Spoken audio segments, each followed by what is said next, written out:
Magomed Ankalaev has accused Alex Pereira of ducking their fight. Well, Alex Pereira has just fired back, revealing the real reason the fight is not happening. Fighting Ankalaev, is that a fight that you would take should he beat Alexander Rakic at UFC 308 and it was presented to you? Because you've talked after UFC 303, you talked about potentially going to heavyweight. You've also talked after UFC 305 about going back to middleweight.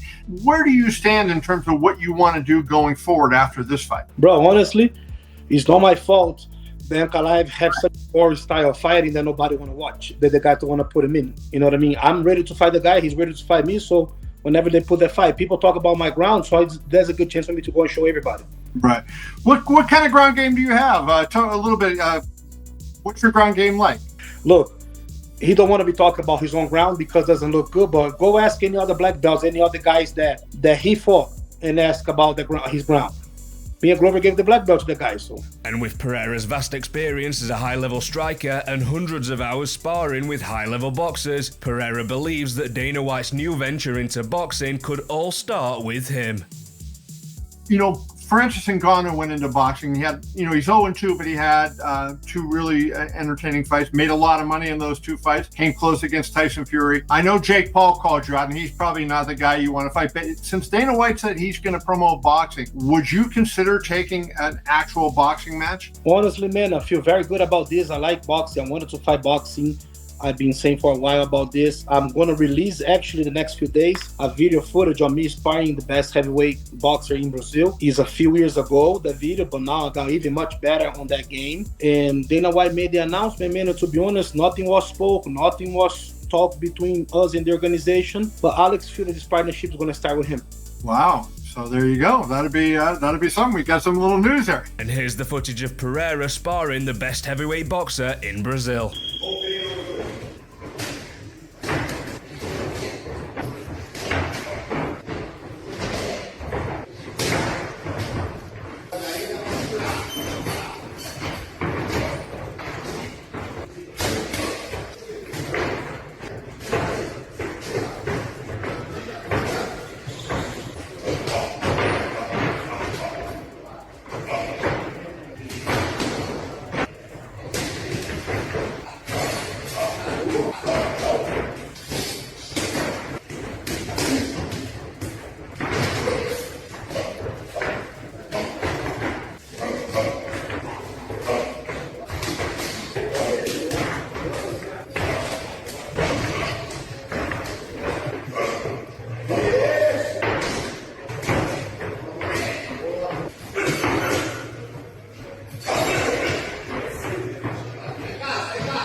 During the Pound for Pound podcast, Daniel Cormier almost walks out after Kamaru Usman compares John Jones to Michael Jordan. John is at the level, as far as UFC's concerned, John is at the level.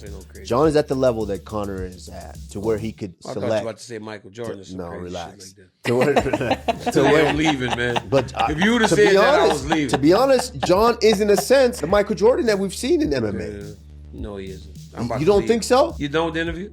You don't think so? So you just want to be done? No, DC, right now, really. What? You're going to tell me, going through everything that he has gone through, he's not at that level to where, obviously we're not talking about the outside, but as far as in the sport, John is at that level to where. So John Jones is, so you telling me that John Jones is Michael Jordan and LeBron James of MMA? You gonna sit up here real life on hey, 1, 2, 3, hey, 4, 5 cameras.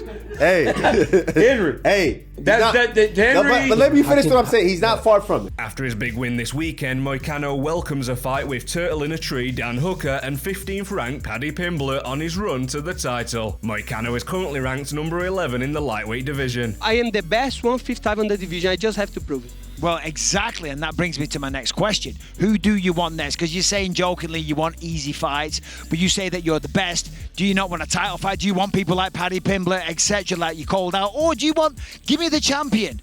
What do you want? No, I'm joking. I don't care. I don't care, you know. If they give me Dan Hooker, easy money, I know.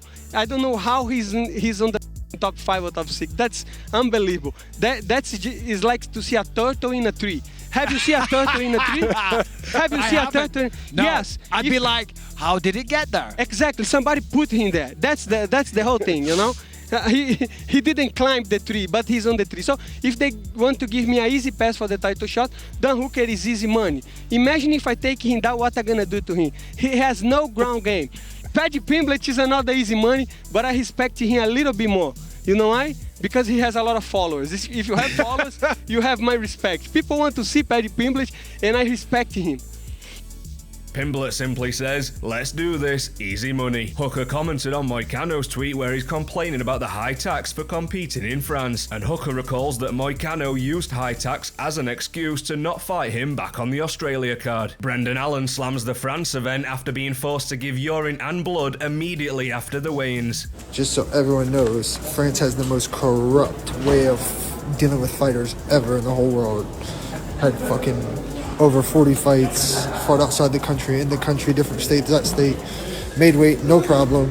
Then they're gonna tell me that I have to give blood or urine. First they said urine, I gotta give urine. Right off the scale. So dehydrated, waited 3 hours, finally have to pee. Then they tell me I gotta get blood on top of that. I do the urine, they say they're gonna do blood. They do blood, they don't get enough. They try to tell me they need more. I said, you're not gonna stick me again. No main, like, top guy of France had to do this shit. So just me and Moicano had to do this. The two most important fights on the card, and the two Frenchmen didn't get to have anything. They just get to go to their room, sleep, chill, eat, do everything they want to do. Fuck this place. This place is a fucking shithole. During an interview, Khabib reveals the target date for Islam's next title fight. The translation reads, "Here in the UFC, there will always be some challengers, new title contenders. This sport is growing very quickly. Lots of new youngsters emerging. There will always be good opponents for Islam. Islam is not only a champion now he is the best fighter, pound for pound. UFC offered us a fight already, in January. We accepted it. UFC will soon announce where it will take place and who will be the opponent of Islam. I will not make the announcement myself, but I can say we are focused on January." Kayla Harrison says if the title fight falls through, she will fight 2 times in the same night and would love to settle things with Amanda Nunes. Has the UFC mentioned to you about potentially being a backup for the title fight? Is that possible? That's what I heard. I mean, that's what I'm planning. You know, like my mindset is Caitlin Vieira, whoop her ass, and be prepared for the unknown. And if I have to step in on short notice and fight, I will. Absolutely, 1000%. On 2 minutes notice, on 1 minute, on 30 seconds notice, I will step. Even after I fight Caitlin, if someone gets hurt in the back, I will still fight that fight. You got to believe there's a realistic world where that could happen. I mean, it could happen anytime. But no, that's what I mean. This is fighting, dude. We're not playing around. Like when you spar, shit happens. ACLs get torn. Things happen. So I'm prepared for a phone call at 3 a.m. from Hunter, like, "Hey, what's up? Can you lose an extra pound?" You're damn right I can. I'm not overlooking Caitlin. Again, she's a beast, tough, great fighter. And I'm prepared for anything. And I also think it's so good that I'm going to be on the card with them so that if they do fight, the world can just see what a different level I'm about to be on. They're just going to be like, "Oh, that girl didn't fight for the title." What? It's going to be good. Do you think Amanda's going to come back? I'm still not sure. It seemed like she was. She put it out there, and then she kind of disappeared again.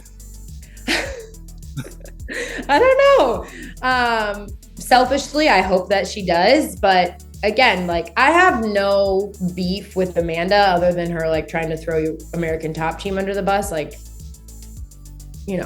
Don't fuck with my homies. But listen, if she's happy and she's living her dream, and that's great. But selfishly, I would love for her to come back so that I can put all of the noise to rest. But again, one step at a time. Caitlin first, then the title, and then Amanda if she wants some. While on his journey back to the UFC, Kevin Lee wins his return fight in impressive fashion. Big shots from Kevin Lee here. Now he's got the back. He's got both hooks looking for the rear naked choke. Almost immediately gets it in there. There he goes. There's the tap. Only 2 minutes and the Motown Phenom lives up to the name and gets himself back in the win column. And as a bonus for watching till the end, here's a crazy sequence of events during a Muay Thai fight, including an effective elbow strike to the knee, a vicious spinning elbow, and a fight-ending knee to the leg.